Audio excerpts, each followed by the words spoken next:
mein Liebchen. Welcome to another episode of my Science program.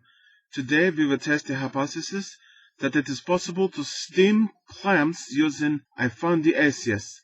As before, Herr Holding shall assist me. Herr Holding?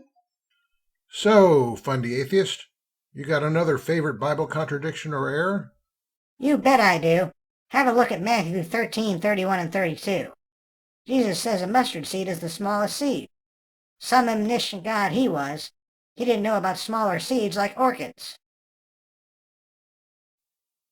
Yeah, okay, look here. The Greek word does not merely have size in view.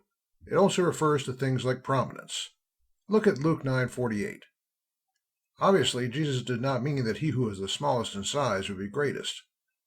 The mustard seed comparison makes better sense in this culture as an evaluation of worth or honor, which is a matter of personal judgment that is quite acceptable and can't be charged as erroneous.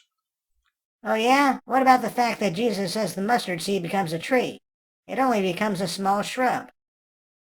The scientific classification schemes of modern botany were not yet invented. They classified things by appearance and function, not biology. The mustard plant of Palestine could grow to a height of 2 to 6 feet and be considered a tree. If not by the scheme of modern science, then assuredly by the descriptive classification scheme of ancient people.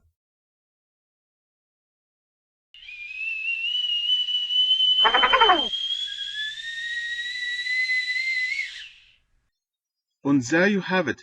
I found the atheist under ideal conditions can assist in making an excellent clam boil. It needs some bratwurst grease und Zähneslotion. However, auf Wiedersehen!